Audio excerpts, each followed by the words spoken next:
Well, Brittany Griner is back home after spending 9 months in Russian custody. And the WNBA star was released to U.S. officials in Abu Dhabi as part of a prisoner exchange. Griner was sentenced to 9 years in prison after Russian officials claimed they found marijuana cartridges in her luggage. Now, the man on the other side of that exchange is Viktor Bout. Of course, he's a convicted Russian arms dealer put away in prison for conspiracy to kill Americans.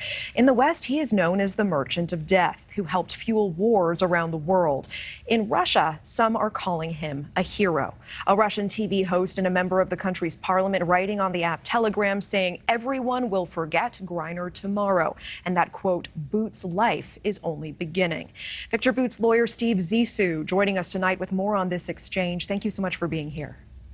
It's my pleasure to be back on America's #1 news station. Well, have you spoken to Bout since he got back home? Sure, several times. What has he said?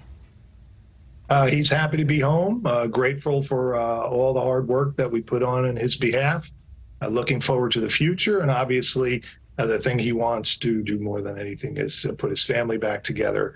We just missed by a couple of weeks him being able to attend his daughter's wedding.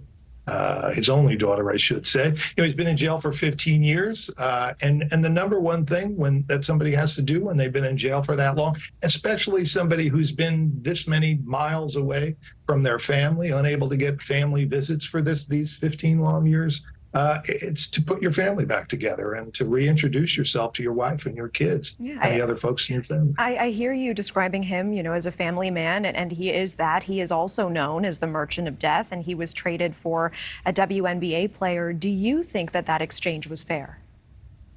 Oh, sure, absolutely. Look, first of all, look, we call him the Merchant of Death, but I'm sure some of your listeners may not know that today is the day the first Nobel Prize was awarded.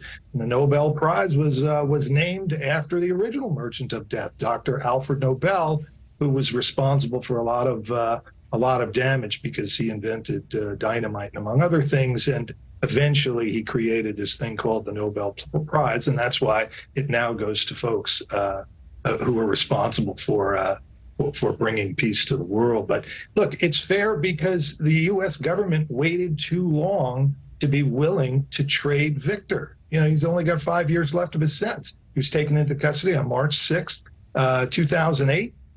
He's scheduled to be released in 5, at best 6 years, depending on how it goes. He's getting released soon. So by waiting so long, in effect, the Russians were unwilling to give up much for him. And Griner, it looks like she wasn't much to get for Viktor, but the reality is the U.S. could have swapped him years ago for somebody else, maybe of higher value. But he's going home soon. And the president did the courageous thing, said, look, I don't want to let this guy sit in jail for 5 more years and then get nothing for him. I'm going to swap. I'm going to get Brittany Griner home, and we're going to go back to working on Paul Whelan as soon as possible. And you mentioned, he was held in U.S. prison for more than a decade, for 15 years. Should we be concerned that he will seek revenge on the United States?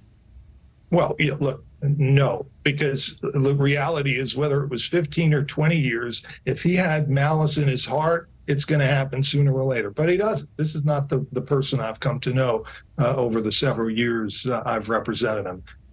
He's a very spiritual guy. We love talking about antiquity. He cares about his fellow person. My guess is, and I've discussed it with him, he's going to get involved in helping other Russians get free from U.S. jails. Again, in Russia, the Russians that are held in U.S. custody are considered hostages, just like here in the U.S., Americans are referred to as hostages. And truth is probably somewhere in between on both sides. But I know that Viktor and his wife are very concerned and very grateful that their government stood by him for so long.